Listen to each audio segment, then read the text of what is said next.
Good morning বন্ধুরা, আপনারা সবাই কেমন আছেন? আশা করি ভালোই আছেন।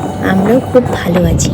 আর পুচকু এসে গেছে দাদু বাড়িতে, তাই দিদাকে সঙ্গে নিয়ে কালও গিয়েছিল নীল ষষ্ঠীর পুজো দিতে।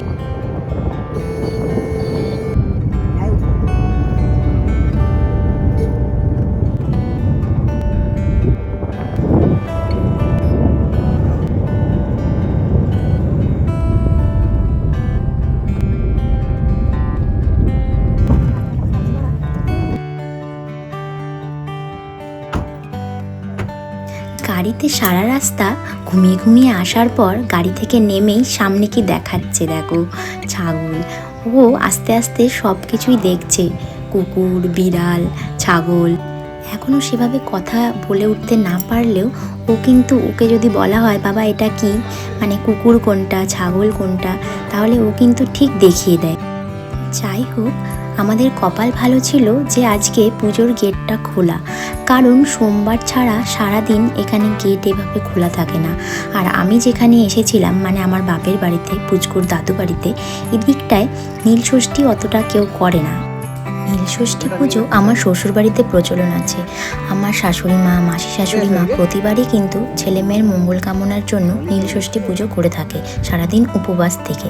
আগের বার তো আমি করে উঠতে পারিনি, কারণ পুচকু প্রচণ্ডই ছোট ছিল, আর আমার শরীরটাও সেভাবে ভালো ছিল না।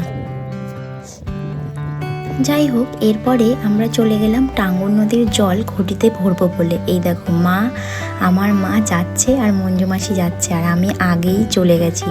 পুরো নদীর কি হাল দেখো, জল পুরো শুকিয়ে গেছে। এপার থেকে ওপার দেখো পুরো হেঁটে চলে গেলাম।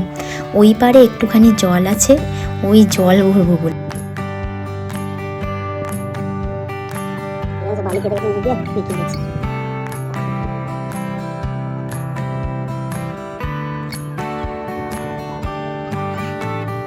আর ক্যামেরা করছে আমার বরমশাই, আর কোলে আছে তোমাদের পুচকু। তার বক্তব্য হলো, পুজো করতে এসে পুজো না করে ভিডিওটাই কি আগে করতে হবে? পুজোটা ভালো করে করো বাবা। কিন্তু আমার বক্তব্য হলো, পুজো তো করতে এসেছেই, মন দিয়ে পুজোও করব, সাথে ভিডিওটাও করে দাও না বাবা। এদিকে আমার মা কিন্তু হাতে ধূপকাঠি আর দেশলাই নিয়ে চলে এসেছে। প্রথমে মা গঙ্গা, মানে টাঙ্গন নদীর জলকে পুজো করবে, তারপরে ঘটিতে সেই জলটা নেবে। আর আমি এইদিকে এসে বরমশাইকে, কর্তামশাইকে বলছি, আমার ছেলেকে একটু আমার কোলে দাও না। সে কিছুতেই দিল না, বলছে তুমি পুজো পার্বণ ভালো করে করো, আমি ছেলেকে কোলে নিয়ে আছি। এইদিকে আমার মা ধূপকাঠি জ্বালিয়ে এই দেখো পুজো করছে, আর আমি শুধু উকি মারছি কি করছে কি না করছে।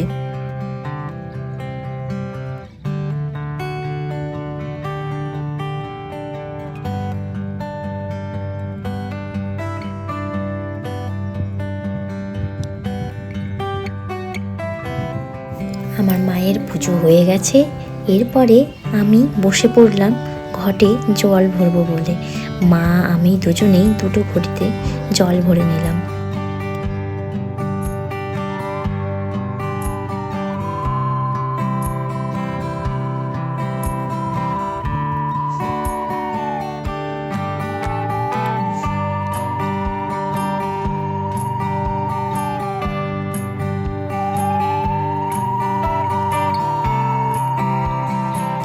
জলের লেভেল এত কমে গেছে যে ঘটি দিয়ে যখন জলটা তুলছিলাম, আমার তো মনে হচ্ছিল জলের জায়গায় বালিই না চলে আসে। যাই হোক, আজকের মতো এইটুকুই, টাটা।